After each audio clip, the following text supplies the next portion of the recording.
Welcome everyone to our first flip video. This one is a review of parts of speech. Now on many of these parts of speech we're going to go into a lot more detail on them as we get into the year, but this is just basically a rehash of things that you should already know, and it will give us kind of a place to start on the year. Our first part of speech that we're going to talk about is nouns, and a noun is a person, place, thing, or an idea. Now there's some special cases of nouns. For example, plurals like dogs in libraries just means more than one.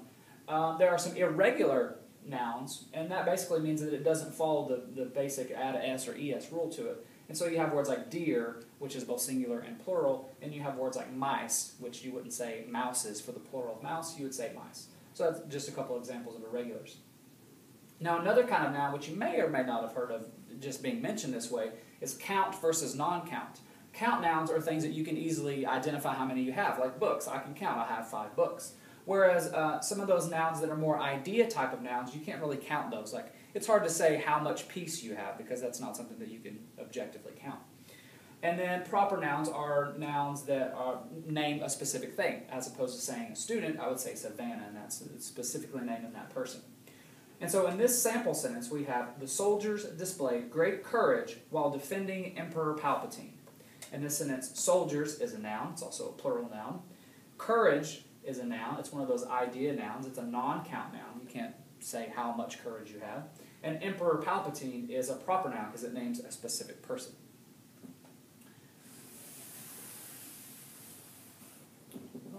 Our next part of speech is the verbs, and I think really this one is the most important part in the sentence because it drives the sentence. It's the action that drives the sentence. Now verbs can change form to show time, person, and number. So to change time, you would go from like we work to we worked, meaning that there's a past tense or a future tense, and we'll learn more about tenses as we go.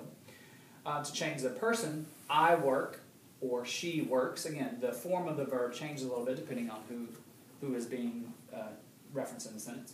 And the number of people or objects doing the action. He works and they work. It's kind of interesting because in nouns, typically you add an S when you're going to make it. Sorry about that, but now you're back. But for verbs, it's typically the S indicates that it's singular. So he works, even though there's an S on it, it's a singular verb. And they work, they is plural, but work without the S is the plural version. And also there's some auxiliary or helping verbs that go along with those action verbs. And those are different forms of the verbs to be, to do, and to have. Now sometimes those auxiliary verbs work with action verbs in the sentence, and sometimes they're the only verb in the sentence. That's okay too. So in this sample sentence, I will ask Savannah who ate the last cookie before going to school. In this sentence, will, ask are both verbs. Will is one of those auxiliary verbs that help ask. Ate is a past tense verb, and then going is a progressive tense verb. And we'll talk about progressive tense and what that means a little bit farther down in the school year. The next part of speech that we're going to go over is pronouns. Now, a pronoun just replaces a previously mentioned noun in the sentence. So you have to have a noun mentioned first before you can have a pronoun, otherwise your audience wouldn't know who you were talking about. And that word is called an antecedent. An antecedent is the word that the pronoun replaces. Okay? And so you have to be sure that your antecedent is clear. You can't say he if you're talking about like 3 different people because your audience won't know which he you're talking about. And if you think of the word ante, A-N-T-E, is a root word, and that means before. So that kind of helps you remember that an antecedent is the word that comes before the pronoun. It's the noun that you're talking about. So in the following example, Michael went to the store, he bought socks. Michael is who we're talking about over here when we say he. So Michael is the antecedent, and he is the pronoun that refers back to the antecedent. And in the next example, Anna forgot her book, and then she lost her keys. Okay, so Anna is our antecedent that we're talking about first, and then over here when we say she, we're referring back to her. And as clear as that is, it's very clear that she here is talking about Anna. That's how clear we need to make our sentences to where our audience always know, who we're referring to when we use these pronouns. We're going to talk about adjectives. Adjectives describe a noun or a pronoun. Anything that is descriptive, like the word red, describes what kind of sweatshirt that is. Red sweatshirt. Or the new song describes what kind of song that is. In most cases, the adjective comes before the noun or pronoun, not always. An example like that would be the car was defective. That sounds much better than speaking like Yoda when you would say the car or the defective car was. You wouldn't speak like that. That doesn't sound right. A proper adjective is an adjective that begins with a capital letter like Chicago Skyline or Dallas Museum of Art. The new summer blockbuster film, The Wolverine, hits American theaters this month. So new summer blockbuster describes the word film. The Wolverine is the proper, and American is proper describing theaters. Also, you need to know that articles are a, and the, and they're modifiers, but they don't add any real information to the sentence. Okay. Next we have adverbs, and that's our second type of modifier. Adverbs modify verbs, adjectives, and other adverbs. Adverbs answer when, where, how, and to what extent. So some examples of that would be soon for when or tomorrow, where would be north or across, how would be quickly. So an example would that be I pedaled quickly. So quickly describes how you pedaled. To what extent you could do something completely or you barely did something. Many adverbs end in ly, but that's not a hard and fast rule, so don't let that trick you. The other word, or the word not, is always an adverb. It modifies whatever is not going to happen. So example of that would be, I am not going to the zoo. So not going where you're going to the zoo.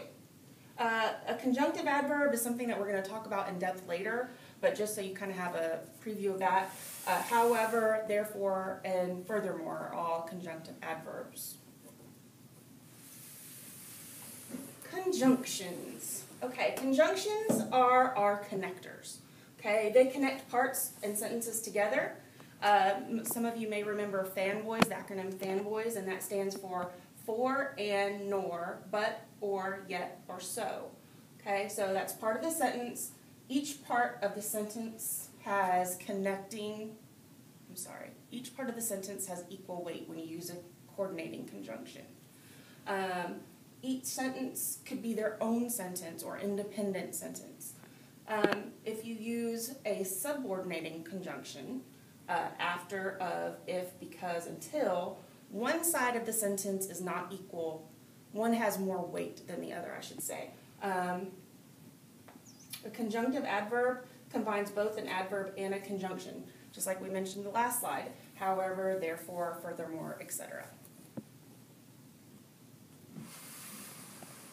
Now we're going to talk about prepositions. Prepositions show relationship between the parts of speech. You can have two different types of prepositions per se. In time would be at 3:30 before the ball game. So it shows relationship between the sentence at 3:30. In spaces, on the desk, under the pile of the laundry. So you see that the paper is on the desk. These are the prepositions. Always part of a phrase. You have a prepositional phrase. The phrase starts with a preposition. It may have modifiers, but it does not have to. But it always ends with the object of the preposition. The object of the preposition is a noun or pronoun because it is discussing a relationship. An example would be, he put the water on the desk. Okay, so this would be your prepositional phrase. On is your preposition. What you are talking about, your object of your preposition would be desk. All right, we have compound prepositions, and that's just more than one word that's being used as one word. So, examples according to, except for, instead of.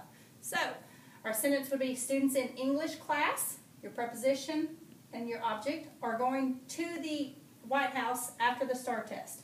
Your preposition, what your object is, your preposition's after, and this is what you are, your object of your preposition.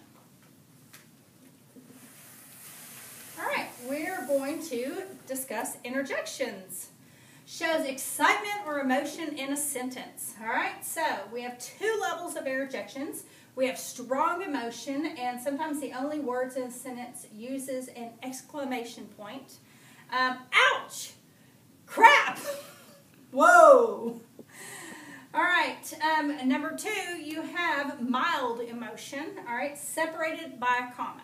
So an example, well, I really did not want to do that. Well is going to be your interjection. That is all that we have for this video.